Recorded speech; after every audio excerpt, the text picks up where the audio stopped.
Okay, cool. You guys should be able to see my screen. Um, so this is very helpful. Thank you, Daryl. Um, what did I do? There we go. So this is just like a general T12. Um, there's kind of like the common places and rule of thumb when you're underwriting you're gonna look at. Um, so here's what I like to do, especially when I'm using this calculator. I go to the P&L, and I've been doing this more recently just for convenience. Um, I'll look at their expenses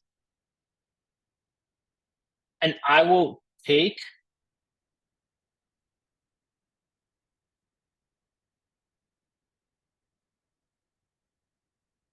okay, and I will take the main points: insurance, tax, management fee, admin expenses, leasing, marketing expense, utility, salary, R&M, and I will make that each of these columns.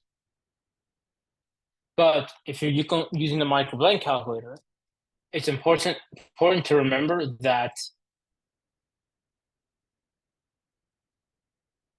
don't do on the scenarios. You change the numbers here, but you see how these are all tied to a cell on the P&L tab. If you adjust it here, it won't adjust here. So I think that's something really to keep in mind. One thing that people kind of get, it gets very routine in a sense when you are using the same calculator over and over again, or you use it a lot, or you become familiar with something, or you learn only what each cell is supposed to be, or you're changing without really understanding what it affects and how it correlates and translates to the rest of the calculator, essentially, the spreadsheet. It's really important on each cell to check what its relationship is to or where it receives that information from. Here, other income, summary D30. Summary D30, you come here, it got it from this cell. This cell got it from all of this. What does this mean? It's exactly this, your scenarios. So if I go to the summary and I see scenarios exclamation 025, and I change this, this is a direct correlation to the other income, and it chooses the cell based on which scenario I pick here, because that's what it's getting the information from. And it is, what was it, 25, I believe? Yeah, 25. So it's this. So I know it gets it based off of these numbers. So I know if I want to change this other income, I don't do it directly on this. Because think about it, if I change my scenario, I've overwrote the entire formula here. And now no matter what I do and changing the scenario, my other income is going to be wrong because I didn't change in my scenarios. So keep that in mind. The down payment doesn't come directly from here. Acquisition fee does, though. Interest rate does. Second mortgage does. Interest only does. Interest only here doesn't, though. What makes these calculators complicated and underwriting kind of tedious at times, it's not the actual understanding of the real estate. You can understand this and explain me a deal better than I can.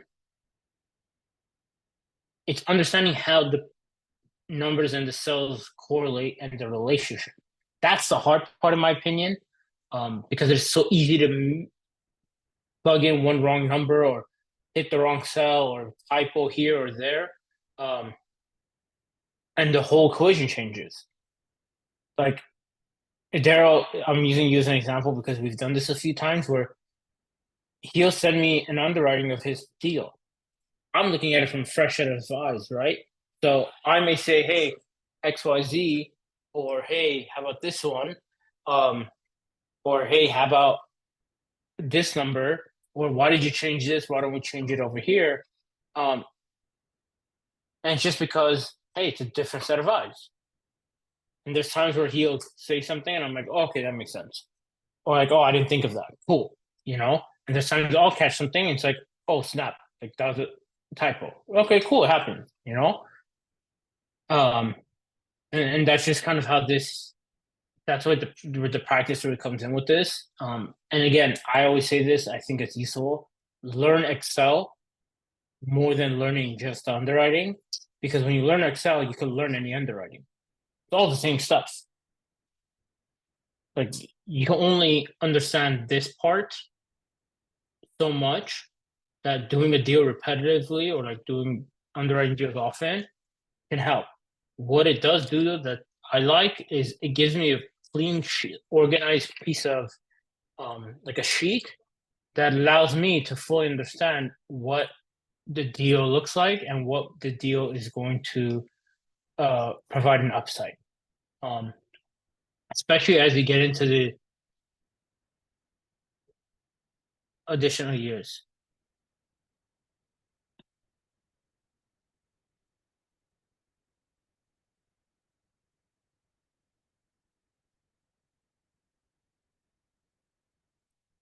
So essentially for this, I'll just take the heck happened.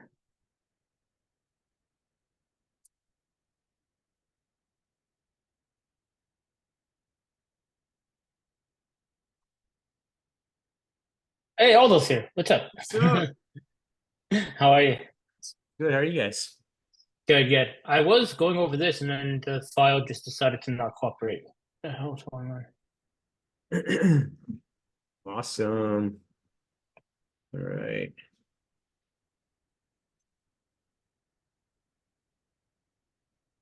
So we're looking at a deal.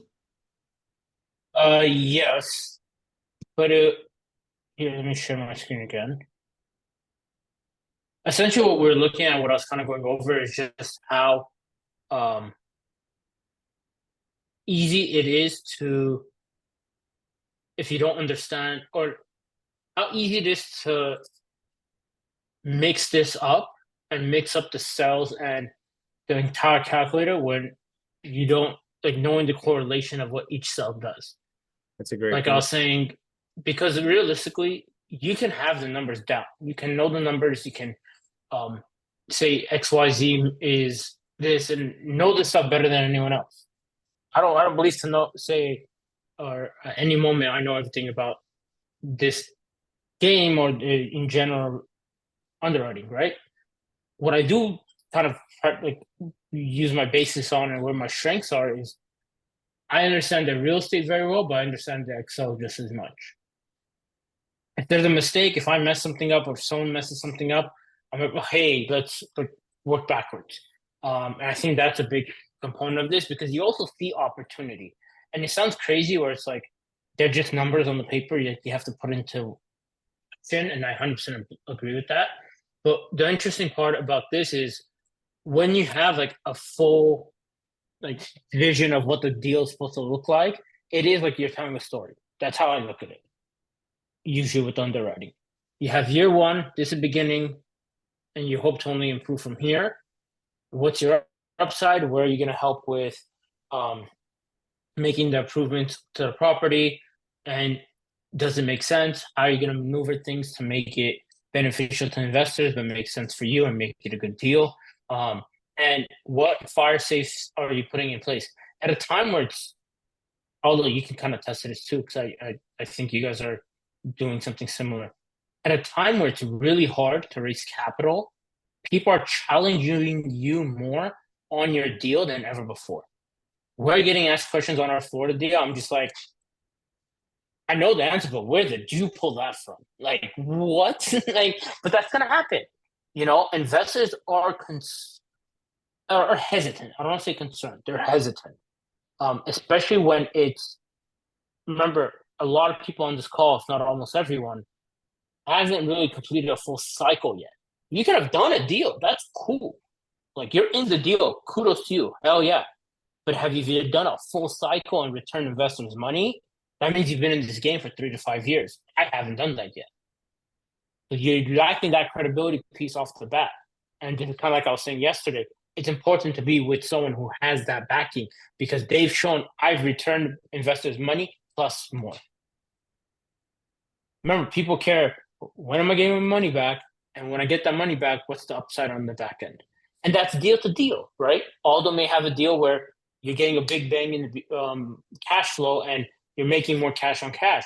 My Florida deal, you get a big bang at the end where once we refinance or sell, we have exponential returns because of the good entry costs we're getting it at and the value on the back end. See, there's two different ways to get to the same conclusion. It's just what do investors prefer, and can you paint that picture and the story? And mine may be safer hypothetically. You just have to wait longer. Although, let's say hypothetically, he has one where the cash flow is bigger.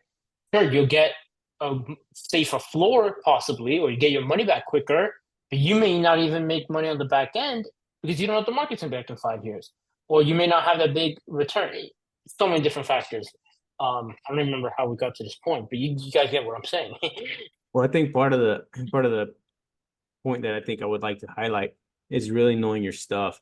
When you know your stuff and you know not only the spreadsheet, but you can speak into what the numbers are, where they came from, and how you came up with those numbers, basically the assumptions behind all your numbers.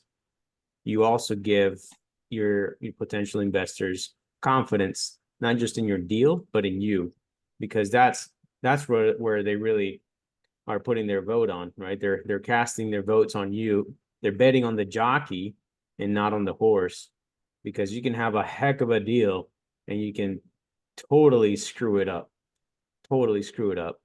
if you're not a good operator. So it's really important to know all the different variables that could affect the deal and how you're going to operate it so that you're going to make the returns that you say you're going to return and even more. So it is critical to know this stuff well, especially if you don't have a relationship with somebody that that is investing with you. And to that point as well, a lot of ways and different forms of getting investors right now is like just social media. Like you may not have a relationship with these investors before.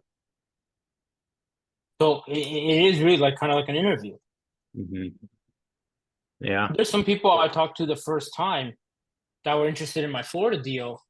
And as long as you know your stuff and you're able to answer our questions or able to just like understand, like, hey, you're looking to invest how much and do what?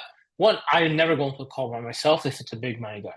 I don't, or girl. I don't, no, just not happening. Doesn't make sense. Like, I'm not investing that much capital into the deal. Yeah, our team is, but it's foolish for me not to bring someone from the team who may understand this component of it or understands the money of like, hey, I'm in your shoes. I personally am investing this much. It's one thing to say, it's another thing to be like, no, I literally wrote the check. Two very different things, right?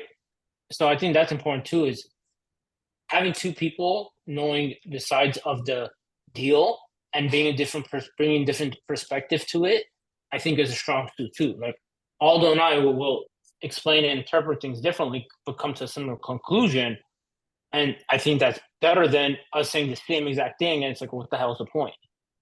And every partnership has that too.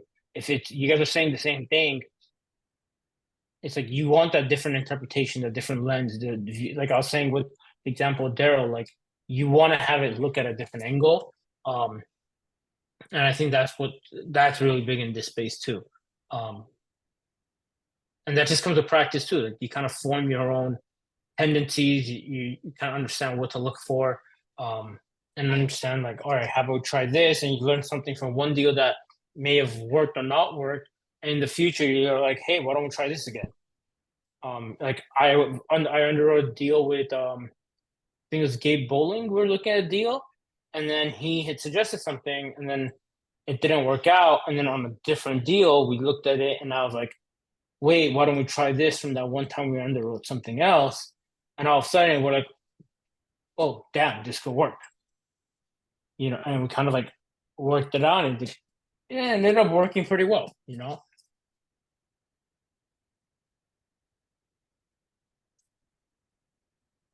Does everyone use this calculator, or is it just? I know Daryl does. Kyle, do you use this? Is this the Michael Blanc? Yeah, I haven't officially, but I've messed with it and I've used it in a couple of different occasions. that's the fun part. When you can start playing with calculators and not and overriding stuff, that's when it becomes fun. Mm-hmm. Go for Mike, Kyle. Yeah, I was just gonna say I have it, but I actually use a different one.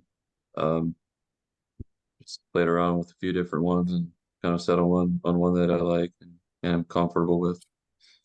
Which one do you use? It's that's a smaller group that created their own model. They're called the Million Dollar Upside team. Is that from Sub Two? Yes, Cool. yeah, it's a pretty. I really like that one they have. It's pretty user friendly, but you can also get pretty creative with it. So. That's a good point too. I think one place that these calculators, like some previously haven't been very flexible with, or like I know there's one where uh, from the mentorship I was a part of, it had the component to do it. It didn't do it how I personally liked it. Um, is how much can you play with the creativity, how comfortable and how easy is it to plug in assumable loans? I think that's a big part too, because we're seeing a lot of those. Um, that's what I kind of like about this one, even though there's times where I feel playing with it and it's just gone sideways. Um, so that is something too. Is you have to really understand and make sure, like, cool, like as good as it is having this information, you want to make sure that you can plug it in appropriately and it doesn't throw everything into a spin cycle. Always keep a master copy. I made that mistake. Also, just make a copy of every deal you underwrite. Jeez. Yeah. I've done it where I've overwritten the deal, and then I was like, well, now I gotta do it again. That wasn't fun. Story of my life.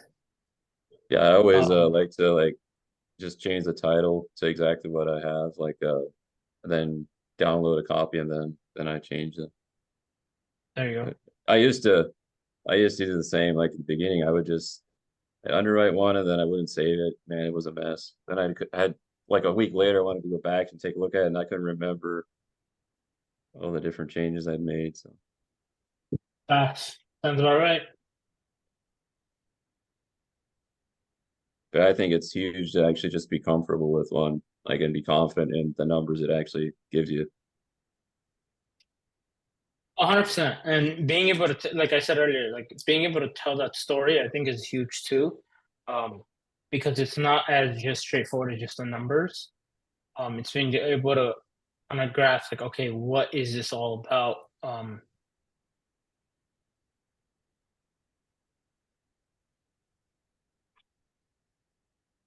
Is this a graveyard deal?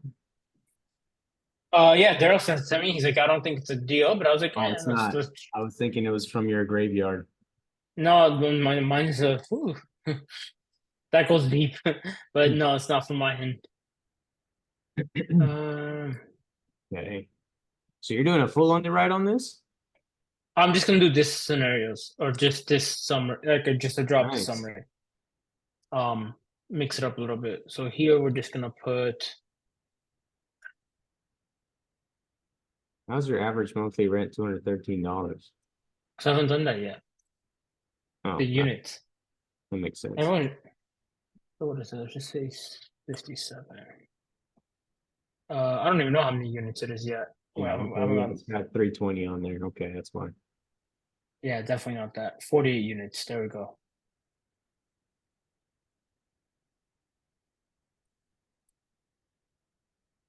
Woo.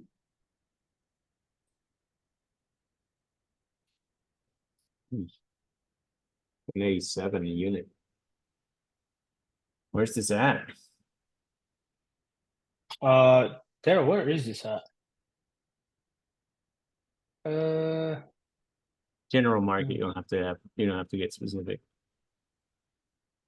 Hold on. Midwest, Southeast, Roswell, Atlanta. Atlanta MSA. Yep, makes sense. What class? B. Mm-hmm.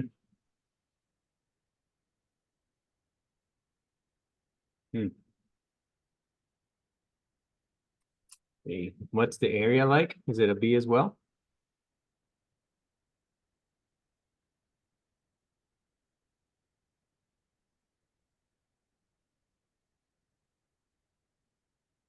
A little rich for a B class.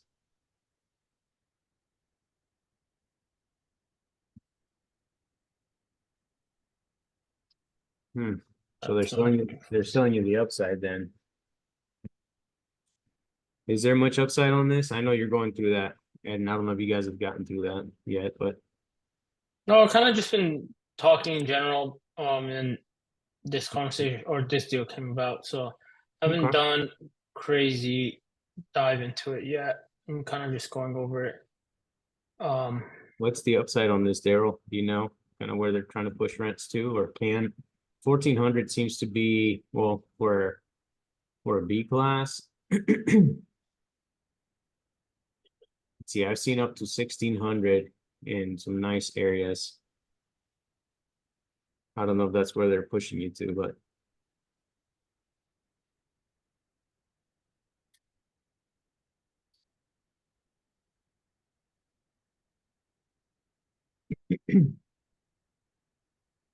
So although, what are you guys looking for in a deal right now on the return side and the like point of entry?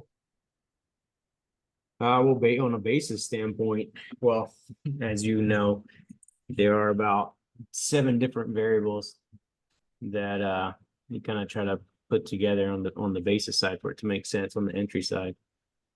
I would say market wise, we're looking at, somewhere close to where we are in the Chattanooga area, Knoxville, Chattanooga. We looked at Nashville for a while, but it was a little it's a little wild out there in Nashville. We looked at Birmingham, and we're trying to stay a little closer. We looked at a few in Atlanta. Anyway, yeah, basis wise, I guess it really just depends on what, if there's an assumable loan on it, what the rates are doing. They're starting to stabilize a little bit on the agency side. All of that really, all of those variables that are going to kind of play a role in what the returns look like. We look for a combination of cash flow and upside. And it's, I think right now investors are looking to put their cash somewhere that is going to cash flow, and that is a safer, I guess, investment. Almost anything else is safer on the market right now, but something a little bit safer, but also something in a good market that's going to stay strong throughout the next 24 months or so, because every indicator is pointing towards some sort of correction in the market. So they're looking for that, and also looking for something good enough, because they can put their money in a in a treasury bond or in a CD for 5% plus, and get return on their investment essentially risk free. So you have to be able to give good enough return so that it's worth it to them at enough basis above that, so that it's worth it to them. So we typically like to return somewhere between 7+% annually. We want to obviously double their money in a 5-year time frame. If it's more than a 5-year time frame, it has to that multiplier has to increase in accordance to the amount of time that it takes to get out of the deal. Just because, one, time value of money, because 2xing your money in 5 years is not the same as 2xing your money in 10 years, right? I'd rather 2x it in the least amount of time. So if you're gonna go beyond 5 years, then you really need to offer some really good multiplier and really good upside on the back end. I think that's a good point too, because one thing, and I agree with you 100%, and I think one thing that's really big now is what the concern is, and as we see more of these deals that were 3 years ago or 4 years ago, and everything spun upside down, you look at them now, people are just concerned with, like, do you have multiple exit strategies to keep my money safe? Like, going to that Florida deal, we have a 9-year assumable loan. Like, if I call you after 5 years and say, hey, I can't get you the money today, but I also didn't lose it all, it's a lot better than me giving you a call saying, hey, I lost it all. Like, our loan is due and we're under. Like, there's no option at that point. You hope someone can come in and pay for what you need to just save the day, but that's the roll of the dice at that point. And if you're not able to refi out for XYZ reason, there's a good chance you're also not getting the amount you need to justify the initial investment either on the sales side. I think that's a big component as well to all this. For example, 100%. Yeah, and like going to this deal specifically, first red flag you're always going to see is when you scroll to the bottom and you see a nice little line in front of everything, and you're like, why is it negative? And then you obviously, so here's how I kind of look at this to dissect the T12. I always look at the bottom line first, just to get an idea of, like, okay, what are any discrepancies? What are the big, like, what am I looking at? This one's a negative, so right off the bat, I'm kind of like, okay, what the heck happened here? So I'm drawn to this column and year right off the bat without really caring what everything else says at the moment. And this, I think, going back to like the Monday calls, is it's a good talking point. Like, what happened in February where CapEx infusion that much negative? It's below a line, so it's a CapEx infusion. I'm sure. So right away you have this, which, to be honest, I'm not even sure why you have that random mortgage so high that year. First mortgage interest. Yeah, something happened there. They maybe had to catch up some payments, or So if you notice as well, going forward, they have no more interest expense. For some reason, before they had, it could be their IO term, possibly. They bought it out. They bought their interest out or something. Yeah.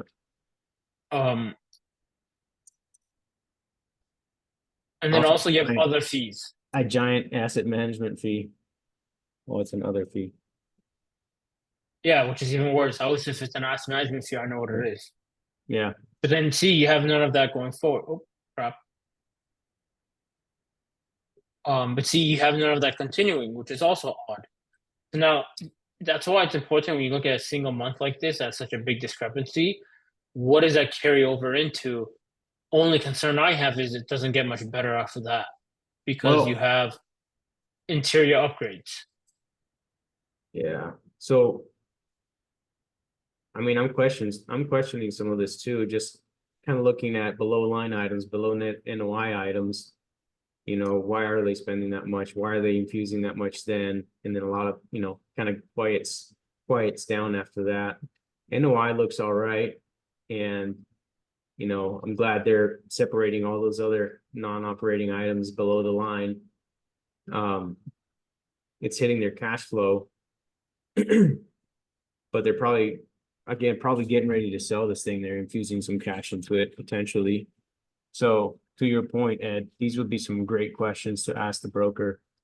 Like, what happened here? What are they releasing 180 grand for on this line item? Maybe they're cashing out on something, or something. I don't think people would like purposefully fudge numbers, but sometimes putting one number down could be more favorable for you than putting another number down. So I think with this one too, that's interesting, if you look up here, is you had a little bit of a stronger rent income just from January, February. This is a big discrepancy. And then you have a very large discrepancy. Well, that causes a large discrepancy in the total revenue. But it does kind of, I don't know, it's not as much of an outlier because you have 3 months, 4 months that kind of 5 months are like close enough. But one thing I did find interesting is right here. Because they spent so much in CapEx on the capital on a lower line item, they spent less as considered repairs and maintenance. Because if you're doing capital, if you need repair and maintenance in a unit, something repaired, but I'm going to CapEx it anyway and remodel the whole thing, I'm not factoring that rehab into my repairs and maintenance because it just hurts my NOI. Yeah. It's kind of like when you take over a building. If my objective out of 100 units is to remodel or spend CapEx on, let's say, 60 of them, I'm not going to look at the repair and maintenance for those 60 units as much as I am the other 40, because anytime somebody leaves, that's CapEx but money being spent to rehab it. It's a separate line item. It's very easy to kind of not hide, but it's a very like, hey, is this CapEx, is repairs number low because you did rehab as a capital expenditure, or is it low because you just didn't have many, or it was after you've already done that CapEx work? Like you don't want to question, you want to understand what the reasoning is more than you want to challenge it, like, why is it so low? No, it's just, hey, is it because of this? Like, that's how I would do it, so I'm just curious if you did it the same way. If not, okay, so why is it low then? Help me understand that. Yeah, and it's not like they're fudging or like, it's really hard when you're diving deep into numbers to not make it sound like accusational to a certain extent, but you're just asking because you're curious, and that's how I play it off. Yeah, it's there's a large variance here. Can you kind of walk me through that? Yeah. And then obviously the net operating income is reflected with the expenses, the controllable expenses. And this is the weirdest one. I just blatantly ask, like, what the heck is this? Because it's not even a typo, because there's nowhere that typo makes sense. Yeah. Yeah. And then they may have refied, and maybe that's a fee or, something that you have to pay for that, because it obviously changes after that to an interest only. Mm-hmm. So.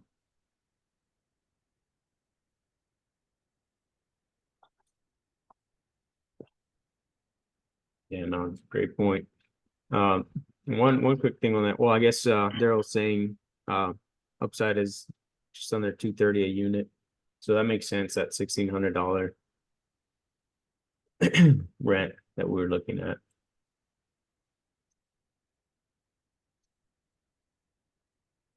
So why would somebody put a remodeling or the purchasing of appliances or something under capital as a capital expenditure as opposed to on the P&L?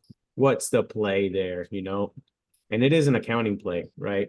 Because you're still going to have to pay for it. The cash is going to come out of your account.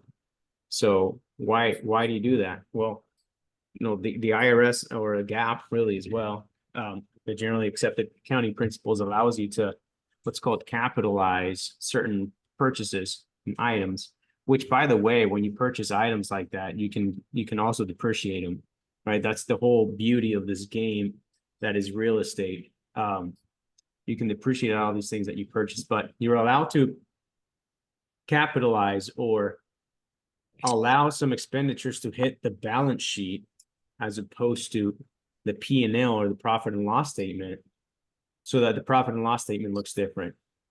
And properties are valued based on the profit and loss statements, not on your balance sheets, right? So it's the whole play between cash flow and net operating income, right? Net operating income can affect your cash flow if you're able to move some expenses away from your profit and loss statement, take them out, put them into your balance sheet, and allow for your net operating income to increase. You have now just increased the value of your property exponentially, literally exponentially. And because you're using a percentage as a denominator to evaluate your property. So that's why people do that. And if you're able to, you should remove some of these expenses that could qualify as a capital expenditure below the line, below your NOI, net operating income, so that you can maximize your net operating income and thereby maximizing the value of the property.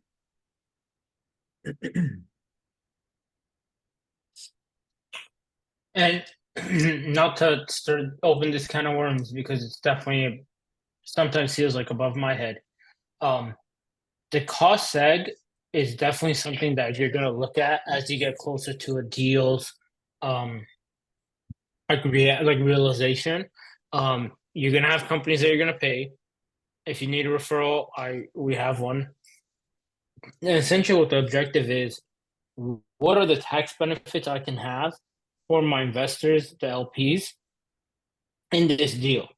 Now, you get some of that as a GP as well, but a lot of the accounting and the ins and outs and the numbers are factored into the cost seg number crunching that goes on that side of the business, which they then allocate and tell you, hey, XYZ, these are areas of opportunity. And it's not just you can go to any company to do this, because it is a certain level of like a skill set, where it's knowing what areas of opportunity there is in your deal and the overall structure of what the numbers look like. And with that being said, it is I think it is a very important component to raising capital as well when it comes to that, because you are raising capital from high net worth individuals. If someone has a minimum of 100,000 to invest into your deal, they can use a tax break by any chance they get. And remember, it's not a tax credit. It's not a tax credit. It's deduction. Yeah, it's a deduction. Yeah.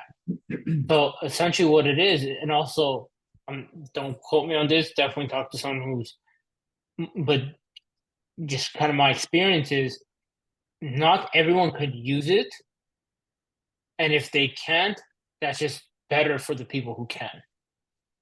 So keep that in mind as well. It's really knowing and being able to understand this, not only for yourself but for your investors, because this isn't something that everyone can necessarily use either.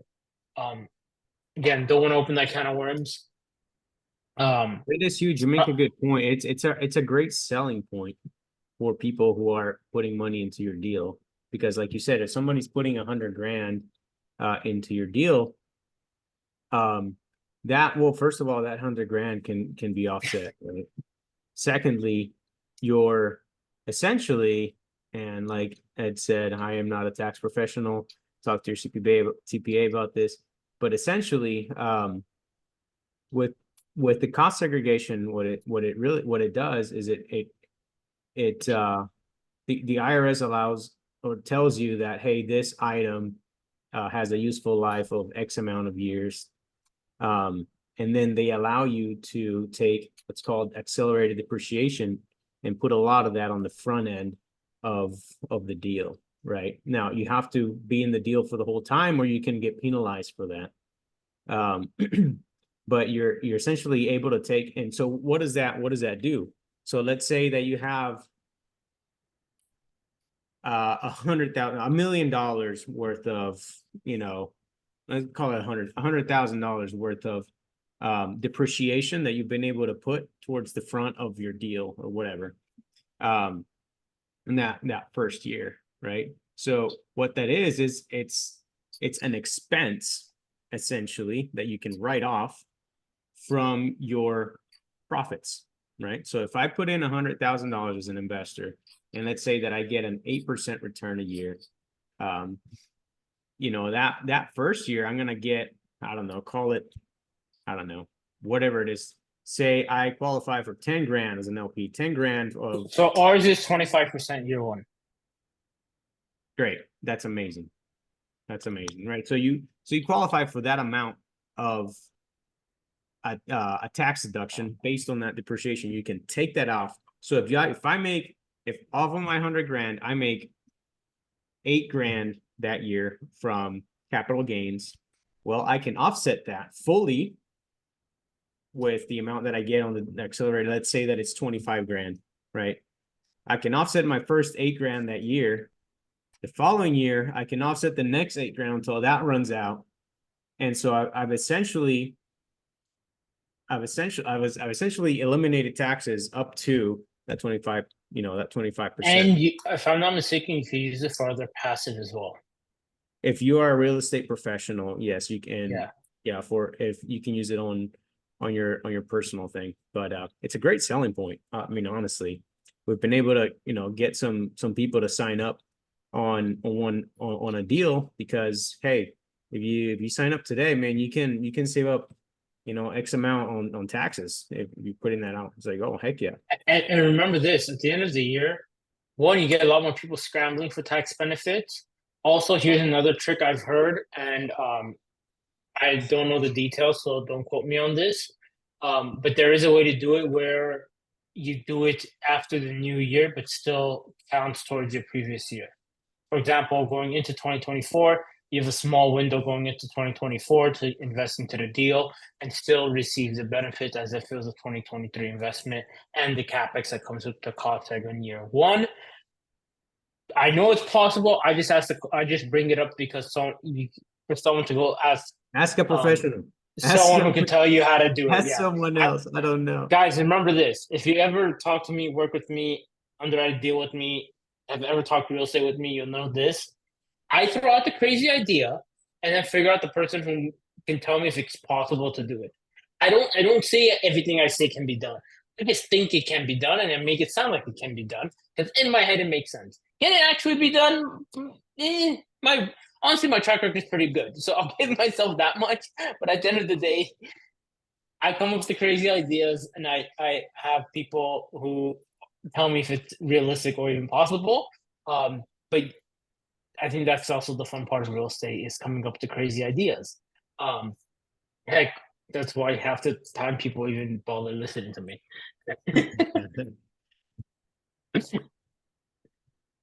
But what do I know? What's this deal doing, man? I don't know. It's here. No, I'm kidding. But so here's another thing about this calculator that I like to do. And this is where it really comes down to understanding the deal as a whole and kind of being able to play around with it and understanding like what the opportunity lies. Daryl mentioned there's a 228 per unit upside. Yeah. So that just to me says, okay, the average is gonna go up. Again, on a smaller size like this, where it's 48 units, I'd probably say we can do that by the end of year 2. In this scenario, I'm being a little safer, and saying by year 3 you should be probably close to, if not there, in my opinion. There's 2 ways to go about it. It really does depend on how much opportunity there is in the deal. I'll either use these percentages, or as my favorite thing in the world to do is I'll overwrite the formula and just do it myself. And why it's really important to be able to reflect like accurately what your rent increase is, because sure, your escalator is 3%, but you're not realistically increasing the 3% if there's room for $228 worth of growth. And the reason why I'm not going to increase it the full amount is because I don't know enough about the deal to say that can all be done year 1. What if my leases were signed yesterday? What if I need a bunch of rehab? I don't personally know right now enough about that, but that's the reason why you may not see that full upside even by the second year. Is it realistic? Depends. 30 units, 50 units, maybe. 150 units, not so much. Regardless of just the leases, the time component. It's a good question for your management company if you choose to use one. And whoever you're getting your quotes from. Because at the end of the day, someone has to do the rehab and upgrades and the capex work. So you're also going to have to get all those quotes beforehand. That's something that you definitely have to factor into this. That's a good Just given the fact that you don't know, you can't control that, especially when you haven't done it before, don't have the experience. Fadi has actually been on this some of our calls recently, and he's one of the guys partners on my Florida deal, and his specialty is construction costs, getting the best budget for that, and completing the work as effectively as possible. That's over my head. I don't know. I got my real estate license. I didn't get my GC. Ironically, my father has a GC. My brother went that route. I took the real estate route. So there's that. Like, that's why if you see some deals, especially on a larger scale, if there's a heavy rehab, you'll see asset management and project management. Those are two different components of the deal. Because yeah, asset manager's job is to make sure you get your property stabilized, but the project manager's job is to make sure those units are rental ready. If you have one person wearing both hats, if it's too many units, it's like, hey, you're trying to rehab all these units, but at the same time, make sure that they're getting rented out properly. I've seen that work split sometimes. Obviously, hundreds of units, not 50 units, and then obviously depends your capex. If your budget's 5 to 7 million, yeah, I'd definitely like to allocate that to one person, because that's a lot of work, follow up, site visits, possibly, where you don't want to think about the property management and asset management. You just want to focus on the rehab capex side of things. Speaking of, is there much to do here in terms of rehab, Daryl? There's some. Trying to get back to the offering memorandum now that I've been free. My apologies, but give me a second here. I have it at 5, which is probably low, to be honest. I mean, it's a B class. What year? What's the year built on this? Ooh, I had that. Is it like super old or is it like medium? Well, I take that back. So it could be a C class. It was recently renovated in 21, Okay. but they're not complete with the renovations, but it's a 1964 build. Okay. Excuse me. Okay. That's good information. That's really good information. So a 64 build, 21 rehab. Do you know the extent of the rehab then?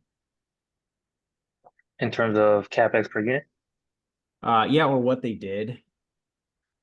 I mean, the typical hardwood floors. Okay. In the main living areas, kind of redid the bathrooms. Okay. Did they do anything with pipes, wires, roofing, that sort of thing? AC units? It doesn't mention it. Okay. So I reached out to the broker, real quick story, reached out to the broker just before the Thanksgiving break, and we've been playing what's called phone tag, obviously, still, and I'm trying to get a hold of him, hopefully tomorrow. Wish me luck. On what that, so I can get more of the story, right? Kind of around the property, the deal itself. So I can't speak to anything in terms of, no worries. To your point, specific capex that was done recently. Yeah, no worries. So there's two sides of this coin, right? The one side of the rehab is how much can I put in and how much can I get out, right? What's the optimal amount? Sounds like they've renovated several units, not sure exactly how many, but it sounds like there's still some meat in the bone, essentially. Yes. Okay. And then the other side of that, of course, is how much do I need to put into this asset so that it is able to continue to operate, but it's not going to, yield much return in terms of rent. So the pipes, the the wires and all that, as you know. So that's something good. Obviously, that's good to know. So I guess part of the number So you're right. I mean, Ed, you might be close to it if even if they've done some rehab on this thing, you might need to be at that 5,000 plus, just in case. Because if you need a new roof, or if you need, I mean, you got some leaky pipes bursting that are, cast iron, or to do some sort of a really good study on the pipes before you purchase it and that sort of thing, and they haven't changed any of the aluminum wires and that would be really good to know. So that $5,000 doesn't, you're right, it might even be a little low. I bumped it up a little bit. Regardless, I think they're high in their price, which we don't underwrite a deal thinking like everyone's gonna be a grand slam or home run. It really is just to go through, like, obviously don't waste your time, like if you have a pipeline, but it is really like, hey, is there a scenario this could work for someone, and what is that? So surface level, what's it telling you right now? Based on this price, is it worth pursuing? Let's see what price it would even start the conversation. But keep in mind, there's also a few things I haven't done is look too far into what the upside is on the rental income, because the other income is not the greatest at the moment. And also, let's just go face value. Let's go face value on that, and maybe give it a little bit of an assumed bump. you're the top, even at 7.5. I don't love it on the exit, but you need to be better than 7.5. Where's your exit on here? I don't see it. Well, big picture I meant in terms of the total return. The total return. Got it. What's my variable here? 0.6. Exit cap rate. I have it at 5. Again, I don't even know the cap rate here. I just have it at 5. Probably that could be low. Probably need to go up on that. Yeah, I would put it probably 5.5, 6. Yeah, because they're probably selling this at low 5s. I mean, they're. Well, I have the exit cap rate at the sale at 6. Okay. Okay. That's just the only real thing that's going to change the cap rate number that we put into this calculator is your exit and then your total return, because all your other numbers have nothing to do with your cap rate. Right. Only thing that really matters is how much are we getting returns on the back end that are going to go back to the investors on the return of capital. That's going to paint the full picture of what you're actually going to get as an investor. And here, like it's not even 50%. I'm not even looking at this. What's the current NOI on this, on the T12? Or maybe even like a T3 annualized? I had it. Where'd it go?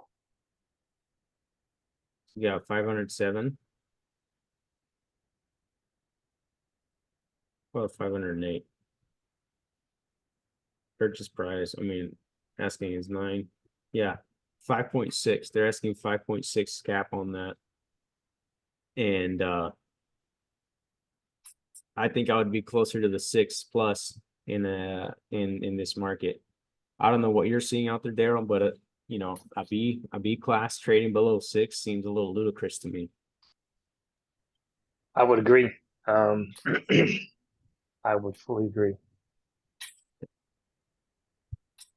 So if you're looking at even at being generous and using that same NOI, which seems inflated, at a 6 cap, being real generous. Hold on, what did I say? 5.6? Did I say 5? 507. 507, 508. Okay, that's like 8.4 million on a 6 cap. So it needs to be, 6.5. No, it needs to be 6.5 plus. Especially because you're not gonna find any debt below 7. I mean, depending on how you structure, you probably could get close to 6.5. Yeah, I put 7 for now. Also, the problem is you don't justify more with putting more down. Like, yeah, putting more down payment may look like there's less debt, so it's not as big of a hit. But big picture, Mhm. that's not gonna look good on the returns because that's just more Right. capital that you have to factor into your equation, which is obviously gonna change everything up and make it a lot more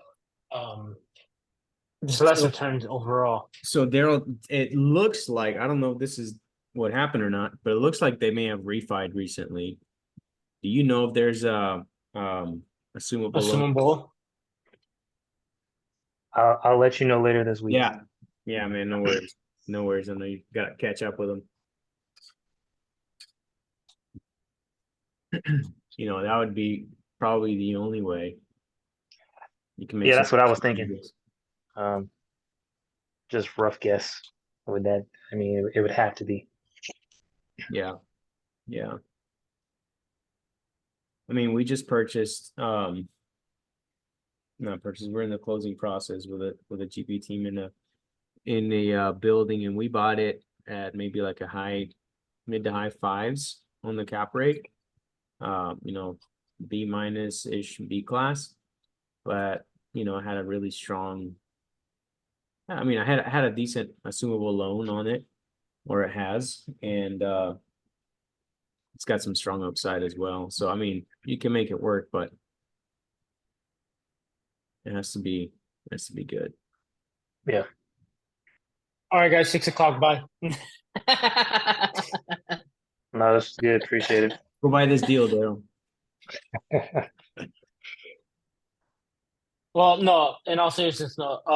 You see, I like stuff like this, like going through a deal, look at the ins and outs, having a few conversations about it, and really, this is what's kind of about with regards to like practicing, getting different thoughts on it, different eyes on it, taking something from this deal that can use on a future one, whether it's how to look at the T12, questions to ask, where to poke the holes.